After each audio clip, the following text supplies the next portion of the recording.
This is an audio course. Thank you for listening.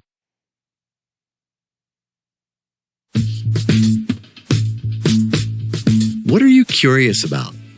It may seem like an idle question, but your curiosity could be the key to advancing your career, honing your creativity, and sharpening your sense of purpose and meaning. But to put your curiosity to work for you, you need to make it purposeful, according to Konstantin Andriopoulos, author of the new book, Purposeful Curiosity, The Power of Asking the Right Questions at the Right Time. Konstantin is a management consultant and a professor of innovation and entrepreneurship at Bayes Business School in London, and he joins us now to share 5 of his big ideas. Hi, I'm Konstantin Andriopoulos, author of Purposeful Curiosity. I'm a professor of innovation and entrepreneurship at Bayes Business School in City, University of London, and the director of Avisos Advisors, an innovation management consultancy. I'm also guilty as charged, a very curious person who is always keen to explore new fields and push boundaries. Many of us often drift from topic to topic, eager to discover more, but without the patience to drill down deeply into a specific subject. Our interest is superficial. We are distracted by the flood of information we receive through social media, newsletters, text, emails, and streaming services. We become like butterflies, flitting from flower to flower without landing long enough to drink the nectar.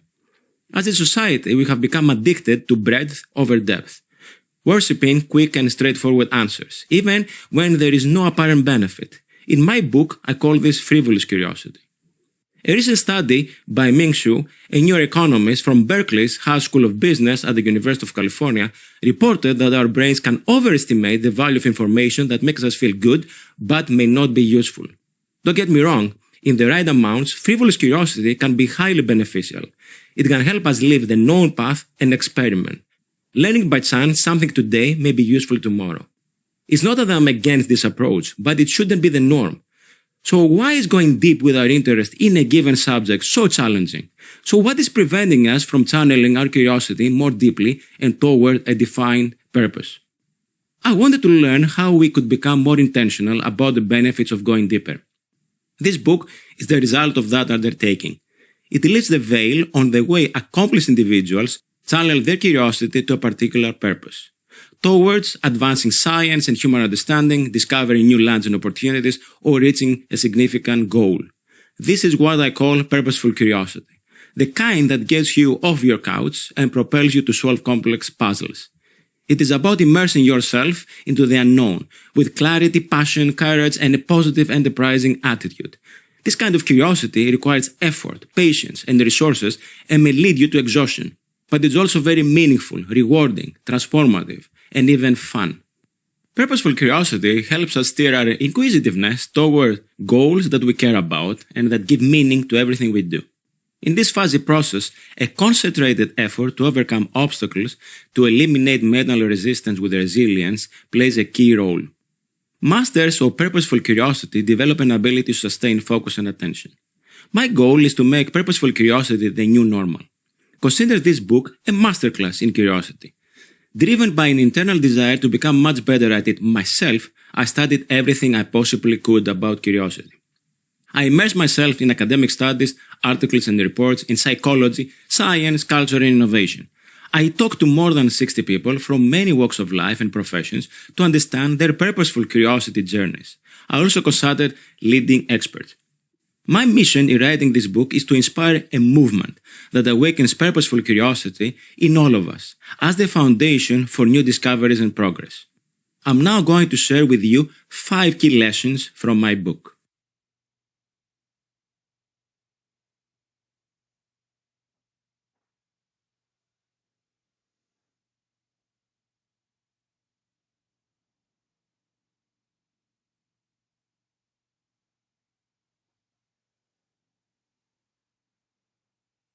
Lesson 1.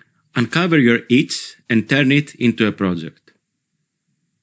On November 2020, Rocket Lab, a leading California-based aerospace manufacturer, launched its Electron rocket, a small reusable rocket. The launch was the brainchild of Peter Beck, an engineer from New Zealand and the founder and CEO of Rocket Lab. Beck's itch was to figure out a cheaper way to get things into orbit. To do so, he had to figure out ways to bring down the cost of his rockets. While NASA's rockets can cost up to $1.6 billion to launch, each Rocket Lab small satellite low-orbit launch costs about $5 million. Beck's fascination with rockets started at a young age. As a teenager, he became curious as to whether he could build one. He started by reading as much as he could about the subject and then began to experiment with different designs in his garden shed. At the age of 18, he strapped a rocket engine to the back of a custom-made bicycle and managed to ride at about 100 miles an hour. Instead of attending university, he accepted a tool-making apprenticeship while at night he continued to develop his rocket engines. In 2006, he founded Rocket Lab. Like Beck, we should start by focusing on a purpose that gets us up in the morning, and with the conviction that everything is understandable. So how can you ignite that spark? First, you need to get yourself into the right mindset. You must activate a sense of wonder. Then you need to look for inspiration. Inspiration may come from everywhere. Try asking questions like, what if? Am I sure? What is next? Have I looked closely enough? Have I looked everywhere? Then select a topic that interests you enough and that you can pursue deeply for a long time. But how do you choose which curiosity journey to follow? 3 things make a niche worth focusing on: boundaries, purpose, and belief. Pushing boundaries is about addressing hard problems, seizing exciting opportunities, or going where no one has gone before. This way, your curiosity journeys will be fueled by lots and lots of smaller puzzles and mysteries. Purpose must be personal. Be emotionally connected to a worthwhile cause and immerse yourself in it. Belief must be concrete. As a point of departure, believe that everything is understandable, or will eventually become understandable with the help of others. Then grant yourself permission to explore. You have fallen in love with your puzzle, but wonder if you can pull it off. It is all too easy to think of all the issues that stop us from embarking on the journey. You may have caught yourself thinking about starting projects and then jumping from idea to idea without getting started. None of us is immune to this approach, but it's impossible to start a curiosity project if we explore haphazardly and butterfly-like. You must take control. Take ownership of your curiosity project. Don't wait for others to tell you what to do or confirm that it's okay to start. Grant yourself permission. When you find something that you are passionately curious about, rather than initiating your exploration in private, go public. Declare it to the whole world. And start investing time, energy, and resources. Hand yourself over to your curiosity, either gradually or by going all in. Lesson 2. Become an expert fast. When Marshall Culpepper, the American serial software entrepreneur, founded Qubos with an aim to develop a secure open-source platform for spaceflight software, he had to become an expert quickly. But he faced a significant challenge. He had neither the formal qualifications nor any relevant experience in astronomy. Undeterred by his own naivety and seduced by the business opportunity, Culpepper immersed himself in the science of astronomy. Searching online for insights proved very useful, but what he found particularly beneficial was Coursera's online course on astronomy and aerospace engineering. Like Culpepper, many people who work 9-to-5 jobs decide to teach themselves new skills, launch a business, or explore a new area of interest. And they shouldn't let their lack of relevant formal qualifications or experience deter them from pursuing the curiosity journeys. When you are passionate to learn as much as you can about the subject that stirs your curiosity, you can create your own learning environment, set your own learning goals, and plan your own lessons. But how do you go about this? Well, first establish your framework. Be specific about your learning goals. What do you want to know? Develop a timetable for the subjects that you want to study. Create your schedule and stick to it. Now, create your own curriculum. You have set aside the time you need to study, and you have claimed a distraction-free place for your work. Now comes the hard part, but it's also the fun part. Gather the resources you require to fulfill your curiosity. The internet has excellent resources, but be disciplined. Before you run every conceivable search you can think of, set some time constraints and focus your search. Start by gaining a broader understanding of your new area, by reviewing other people's work online. Knowledge that has already been collected and disseminated by others has two key benefits. First, you understand the state of the field by looking at what others are doing, and you can build on that to make further improvements. During your research, ask two questions. What is really new? What is really interesting? Soak up expertise from a wide range of internet sources. Articles, academic studies, reports, blog posts, online tutorials, and courses which are easily accessible. Select what is important by filtering the noise and questioning everything you read. Search online, immerse yourself in your new domain, and practice disciplined serendipity. At the same time, build your own community. Reach out to experts, find fellow curious, and crowdsource wisdom by developing an outreach program. Don't be afraid to ask questions, and always dig deeper. Curious people do not rely exclusively on digitized resources. They balance screen time with field trips. They search through archives, learn from specialists, and ask experts for recommendations. Piece together the puzzle by actively reading, looking for interesting insights, and spotting what others have missed.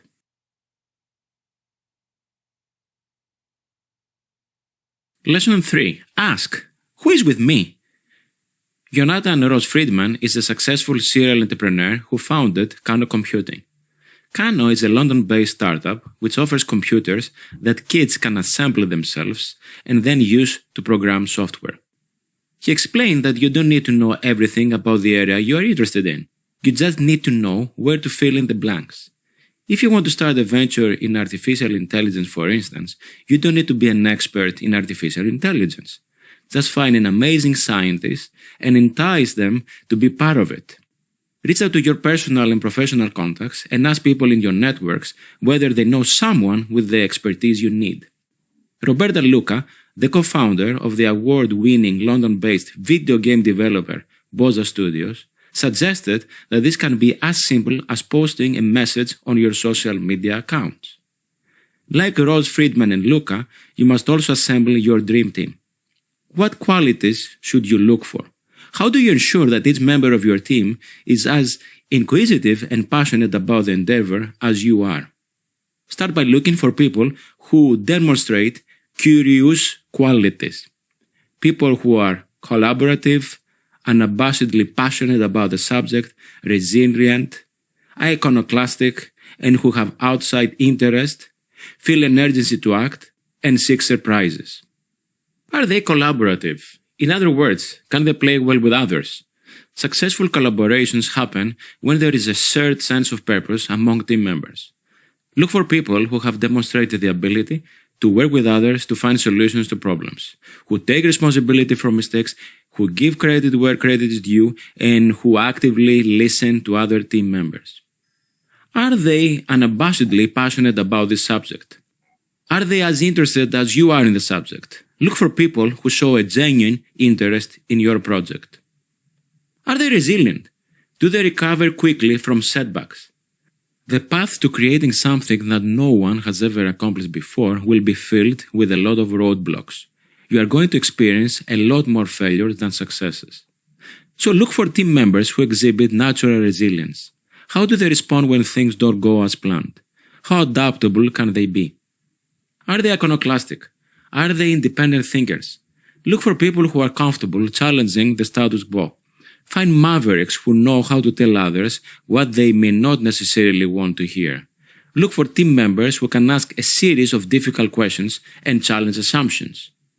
Are they open to outside interests? Do they have side gigs or hobbies? The best collaborators are those whose inquisitiveness about life and the world around them doesn't come as a sense of duty, but is genuine. Good collaborators don't wear blinders. Team members should have interests or hobbies and can draw connections between those activities and the work they are doing for you. Do they feel a sense of urgency to get things done? Look for people who have demonstrated success in executing the tasks necessary to develop ideas. People who get things done know how to compromise, a big part of successful collaboration. Are they seeking surprises? Do they embrace the unknown? Find collaborators who enjoy trying new things and don't have fixed ideas about a range of topics. New ideas and experiences draw them in. These people know that there is always more to learn.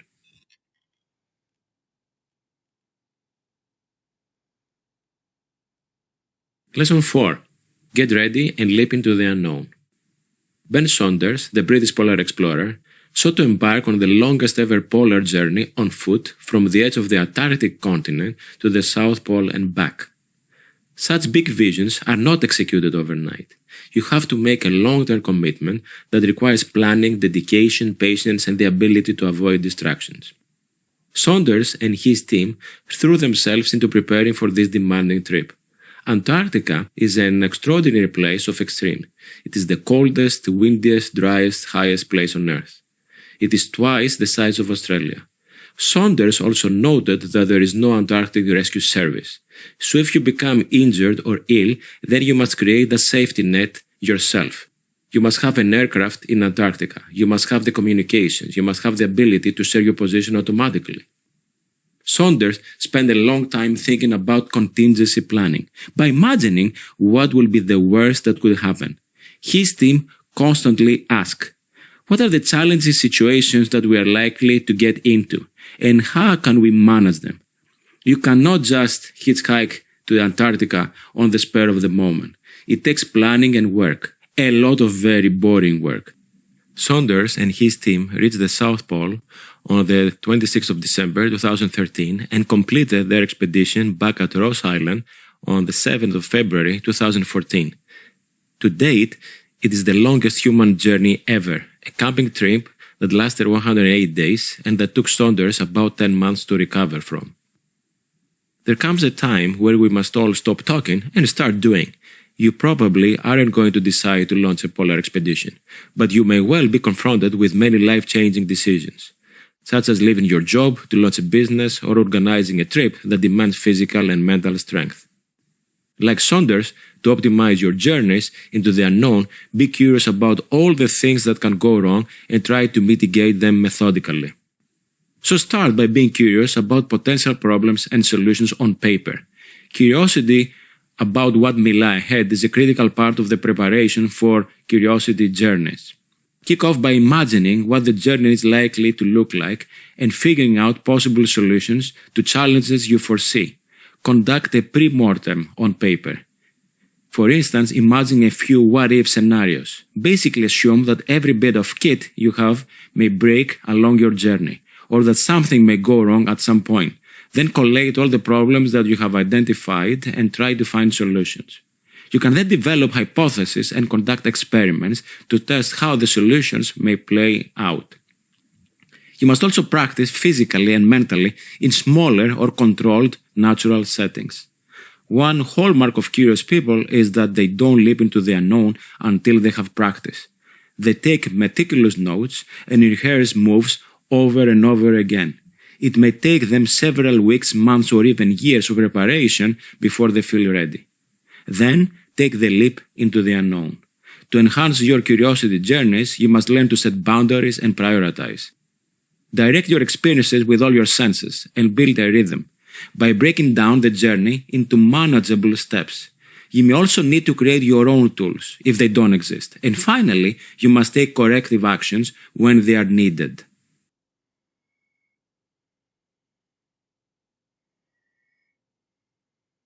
Lesson 5.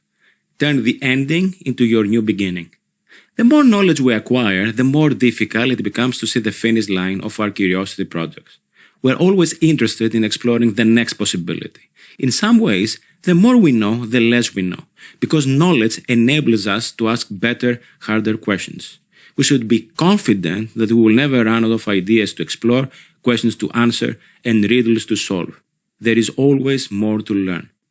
But how do you switch gears and refocus your energy on a new project? Reflecting on the curiosity project that you have just completed, ask yourself one crucial question. Am I still curious about exploring this field? Depending on your answer, there are two paths to follow. If your answer is yes, you may stay the course and further stretch the boundaries of this field. Leverage your untapped curiosity in the field to explore new paths. Anne Rice, the Israeli soprano who has awed the world with her voice plans to sing in opera houses that she has not yet sung in, perform roles that she has not yet played, and make more recordings. Adrian Newey, one of the world's greatest engineers in motor racing history, wants to get more involved with long-distance sports car racing like the Le Mans race, and with smaller, more efficient cars. If your answer is no, then limp into a new field for your new curiosity journey. Jess Butcher, a London-based technology entrepreneur, angel investor, and non-executive director for startups, has a track record of building interesting businesses from scratch over the last 15 years. Yet what she wants to do now is very different from the tech startups she founded and the investments she made in the past. She aspires to start a movement that focuses on mental health issues. Like Butcher, you can also go down different rabbit holes. Focus on finding a new sense of purpose and become the owner of something new. You can fall in love with your next idea as soon as you have reached your last goal.